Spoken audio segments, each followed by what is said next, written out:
Hi friends, ಎಲ್ಲರಿಗೂ ನಮಸ್ಕಾರ. ನಂದಿನಿ ಕಿಚನ್ಗೆ ಸ್ವಾಗತ. ಈ ದಿನ ನಮ್ಮ ಅಡುಗೆ ಮನೆಯಲ್ಲಿ ಹೆಲ್ದಿಯಾಗಿ ತರಕಾರಿ ರಾಗಿ ರೊಟ್ಟಿನ ತೋರಿಸ್ಕೊಡ್ತಾ ಇದ್ದೀನಿ. ಈ ಥರ ರಾಗಿ ಹಿಟ್ಟಲ್ಲಿ ರಾಗಿ ರೊಟ್ಟಿ ಮಾಡಿಕೊಂಡು ಟಿಫನಲ್ಲಿ, ಡಿನ್ನರಲ್ಲಿ ಅಥವಾ ಲಂಚಲ್ಲಿ ಯಾವಾಗಲಾದರೂ ಸರಿ ಟೇಸ್ಟಿಯಾಗಿ ಹೆಲ್ದಿಯಾಗಿ ಮಾಡಿಕೊಂಡು ತಿನ್ನಬಹುದು. ಹಾಗಾದರೆ ರಾಗಿ ರೊಟ್ಟಿನ ಹೇಗೆ ಮಾಡ್ಕೋಬಹುದು, ಅದರ ಪ್ರೊಸೀಜರ್ ಏನು ಅಂತ ನೋಡ್ಕೊಳ್ಳೋಣ. ಮೊದಲಿಗೆ ನೋಡಿ, ನಾನಿಲ್ಲಿ ಒಂದು ಮಿಕ್ಸಿಂಗ್ ಬೌಲ್ ತೊಗೊಂಡಿದ್ದೀನಿ. ಇವಾಗ ಜರಡಿ ಹಿಡ್ಕೊಂಡಿರುವಂತಹ 1.5 ಕಪ್ ಆಗುವಷ್ಟು ರಾಗಿ ಹಿಟ್ಟನ್ನು ಹಾಕ್ಕೊಳ್ತಾ ಇದ್ದೀನಿ. ನಾನಿಲ್ಲಿ ಸುಮಾರು 3 ರಿಂದ 4 ಜನಕ್ಕೆ ಆಗುವಷ್ಟು ತೋರಿಸ್ಕೊಡ್ತಾ ಇದ್ದೀನಿ. ಹಾಗೆ ಇದಕ್ಕೆ ಅರ್ಧ ಟೇಬಲ್ ಸ್ಪೂನ್ ಉಪ್ಪನ್ನು ಹಾಕ್ಕೊಳ್ತಾ ಇದ್ದೀನಿ. ಹಾಗೆ 1 ರಿಂದ 1.5 ಟೇಬಲ್ ಸ್ಪೂನ್ ಜೀರಿಗೆನೂ ಸಹ ಹಾಕ್ಕೋಬೇಕು. ನೋಡಿ, ನಾನಿಲ್ಲಿ ಸಣ್ಣದಾಗಿ ಕಟ್ ಮಾಡ್ಕೊಂಡಿರುವಂತಹ ಕೊತ್ತಂಬರಿ ಹಾಗೂ ಕರಿಬೇವನ್ನು 1 ಹಿಡಿ ಆಗುವಷ್ಟು ನಾನು ಹಾಕ್ಕೊಳ್ತಾ ಇದ್ದೀನಿ. ಹಾಗೆ ಇದಕ್ಕೆ 2 ಮೀಡಿಯಮ್ ಸೈಜ್ ಗಾತ್ರದ ಈರುಳ್ಳಿಯನ್ನು ಸಣ್ಣದಾಗಿ ಕಟ್ ಮಾಡ್ಕೊಂಡಿದ್ದೀನಿ. ಹಾಗೆ 2 ಕ್ಯಾರೆಟ್ನ ತುರಿದಿಟ್ಕೊಂಡಿದ್ದೀನಿ. ಇವೆರಡನ್ನೂ ಸಹ ಹಾಕೋಬೇಕು. ಇದರಲ್ಲಿ ಸೌತೆಕಾಯಿ ತುರಿಯನ್ನು ಸಹ ಹಾಕೋಬೋದು, ಅದು ಸಹ ತುಂಬ ರುಚಿಯಾಗಿರುತ್ತೆ. ತರಕಾರಿ ಎಲ್ಲ ನಿಮ್ಮ ಆಪ್ಷನಲ್, ಯಾವುದಾದ್ರೂ ಸಹ ಇದಕ್ಕೆ ಆ್ಯಡ್ ಮಾಡ್ಕೋಬಹುದು. ನೋಡಿ, ಈ ಥರ ಈರುಳ್ಳಿಯನ್ನೆಲ್ಲ ಚೆನ್ನಾಗಿ ಕ್ರಷ್ ಮಾಡಿಕೊಂಡು ಹಾಕ್ಕೊಂಡಾದ್ಮೇಲೆ ಕ್ಯಾರೆಟ್ ತುರಿಯನ್ನು ಸಹ ಹಾಕ್ಕೊಳ್ತಾ ಇದ್ದೀನಿ. ಇದನ್ನೆಲ್ಲ ಹಾಕ್ಕೊಂಡ್ಮೇಲೆ ಫಸ್ಟಿಗೆ ನಾವು ಡ್ರೈ ಮಿಕ್ಸ್ ಮಾಡ್ಕೋಬೇಕಾಗುತ್ತೆ. ಯಾಕಂದರೆ ಕ್ಯಾರೆಟಲ್ಲೂ ಸಹ ನೀರಿನಾಂಶ ಇರುತ್ತೆ ಹಾಗೂ ಈರುಳ್ಳಿಯಲ್ಲೂ ಸಹ ನೀರಿನಾಂಶ ಇರೋದ್ರಿಂದ ಹಿಟ್ಟಿಗೆ ಎಲ್ಲ ಚೆನ್ನಾಗಿ ಹೊಂದ್ಕೋಬೇಕು. ನೋಡಿ, ಈ ಥರ ಎಲ್ಲ ಚೆನ್ನಾಗಿ ಕೈಯಿಂದ ಮಿಕ್ಸ್ ಮಾಡ್ಕೋಬೇಕು. ಉಪ್ಪನ್ನ ಹಾಕ್ಕೊಂಡಿರ್ತೀವಲ್ಲ, ಉಪ್ಪೆಲ್ಲ ಚೆನ್ನಾಗಿ ಹಿಟ್ಟಿಗೆ ಹಿಡಿಯುತ್ತೆ ಈ ಥರ ಮಿಕ್ಸ್ ಮಾಡ್ಕೊಳೋದ್ರಿಂದ.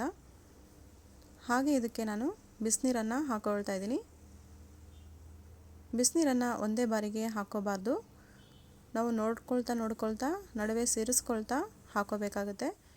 ಮೊದಲಿಗೆ ನಾನಿಲ್ಲಿ ದೊಡ್ಡ ಗ್ಲಾಸಿಂದ 1 ಗ್ಲಾಸ್ ನೀರನ್ನು ಹಾಕ್ಕೊಂಡಿದ್ದೀನಿ. ಇದನ್ನು ಸ್ಪೂನ್ ಸಹಾಯದಿಂದ ಚೆನ್ನಾಗಿ ಮಿಕ್ಸ್ ಮಾಡ್ಕೋಬೇಕು. ಯಾಕಂದರೆ ನಾವು ಬಿಸಿನೀರು ಹಾಕ್ಕೊಂಡಿರ್ತೀವಲ್ವ, ಕೈಯಿಂದ ಕಲಿಸ್ಕೊಳ್ಳೋಕ್ಕೆ ಕಷ್ಟ ಆಗುತ್ತೆ. ನೋಡಿ, ಇವಾಗ ಮತ್ತೆ ಇನ್ನೊಂದು ಸ್ವಲ್ಪ ನೀರನ್ನು ಸೇರಿಸ್ಕೊಳ್ತಾ ಇದ್ದೀನಿ. ಇವಾಗ ಚೆನ್ನಾಗಿ ಮಿಕ್ಸ್ ಮಾಡ್ಕೋಬೇಕು. ಹಿಟ್ಟು ಎಲ್ಲ ಚೆನ್ನಾಗಿ ಹೊಂದ್ಕೋಬೇಕು ನೀರಲ್ಲಿ. ನೋಡಿ, ಈ ಥರ ಚೆನ್ನಾಗೆಲ್ಲ ಕಲಿಸ್ಕೊಂಡಾದ್ಮೇಲೆ ಹಿಟ್ಟು ಕೈಗೆ ತಾಕುವಂತೆ ಬಿಸಿ ಇರಬೇಕು. ಆ ಥರ ಬಿಸಿ ಇದ್ದಾಗ ನಾವು ಕೈಯಿಂದ ಚೆನ್ನಾಗಿ ಕಲಿಸ್ಕೋಬೇಕಾಗುತ್ತೆ. ಹಿಟ್ಟನ್ನು ಚೆನ್ನಾಗಿ ನಾದ್ಕೋಬೇಕು. ಚಪಾತಿ ಹಿಟ್ಟಿನ ಹದಕ್ಕಿಂತ ಸ್ವಲ್ಪ ಸಾಫ್ಟಾಗಿರಬೇಕು ಹಿಟ್ಟು. ಹಾಗೆ ನಾವು ಹಿಟ್ಟನ್ನು ನಾದ್ಕೋಬೇಕು. ನೋಡಿ, ಈ ಥರ ಎಲ್ಲ ಚೆನ್ನಾಗಿ ಕಲಿಸ್ಕೊಂಡಾದ್ಮೇಲೆ ಒಂದು 5 ರಿಂದ 10 ನಿಮಿಷಗಳ ಕಾಲ ಇದನ್ನು ನಾವು ನೆನೆಗೆ ಬಿಡಬೇಕಾಗುತ್ತೆ. ನೋಡಿ, ಇವಾಗ ಹಿಟ್ಟೆಲ್ಲ ಕಲಿಸ್ಕೊಂಡಿದ್ದೀನಿ.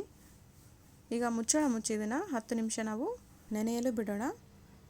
ನೋಡಿ, ಈಗ 10 ನಿಮಿಷ ಆಗಿದೆ. ಹಿಟ್ಟು ಚೆನ್ನಾಗಿ ಎಲ್ಲ ಹೊಂದ್ಕೊಂಡಿರುತ್ತೆ. ಹಿಟ್ಟು ಬಿಸಿನೀರು ಹಾಕ್ಕೊಂಡಿರೋದ್ರಿಂದ ಸ್ವಲ್ಪ ಹಿಟ್ಟು ಚೆನ್ನಾಗಿ ನೆಂದ್ಕೊಂಡಿರುತ್ತೆ.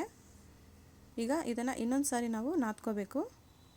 ನಾದ್ಕೊಂಡಾದ್ಮೇಲೆ ನೋಡಿ, ಇವಾಗ ನಾನು ಕಾಟನ್ ಬಟ್ಟೆ ತೊಗೊಂಡಿದ್ದೀನಿ. ಅದನ್ನು ನೀರಿನಿಂದ ಒದ್ದೆ ಮಾಡಿಕೊಂಡು, ಇವಾಗ ನಮಗೆ ಎಷ್ಟು ಹಿಟ್ಟು ಬೇಕೋ ಅಷ್ಟು ನಾವು ಕೈಯಲ್ಲಿ ತೊಗೊಂಡು ಇದನ್ನು ಕೈಯಿಂದ ತಟ್ಕೊಳ್ತಾ ಹೋಗಬೇಕು.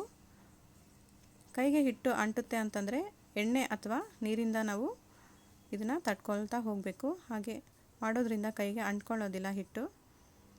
ನೋಡಿ, ಈ ಥರ ಒದ್ದೆ ಬಟ್ಟೆ ಮಾಡ್ಕೊಳೋದ್ರಿಂದ ನಾವು ಅಂಚಿಗೆ ಹಾಕಬೇಕಾದ್ರೆ ತುಂಬ ಈಸಿಯಾಗಿ ಹಾಕ್ಕೋಬೋದು. ನೋಡಿಲಿ, ಬಟ್ಟೆಯ ಬದಲಿಗೆ ಬಟರ್ ಪೇಪರ್ ಸಹ ಯೂಸ್ ಮಾಡ್ಕೋಬಹುದು. ನೋಡಿ, ಇವಾಗ ಹಂಚು ಕಾದಿದೆ. ಸ್ವಲ್ಪ ಎಣ್ಣೆ ಹಾಕ್ಕೊಂಡು ಇವಾಗ ತಟ್ಕೊಂಡಿರುವಂತಹ ರಾಗಿ ರೊಟ್ಟಿಯನ್ನು ಇವಾಗ ಹಂಚು ಮೇಲೆ ಹಾಕಿದ್ದೀನಿ. ಇದನ್ನು ಮೀಡಿಯಮ್ ಫ್ಲೇಮಲ್ಲಿ 1 ರಿಂದ 2 ನಿಮಿಷ ಮುಚ್ಚಳ ಮುಚ್ಚಿ ಬೇಯಿಸ್ಕೋಬೇಕು. ನೋಡಿ, ಇವಾಗ ಬೆಂದಾಗಿದೆ. ಇವಾಗ ಎಣ್ಣೆಯನ್ನು ಸಹ ಹಾಕ್ಕೊಳ್ತಾ ಇದ್ದೀನಿ.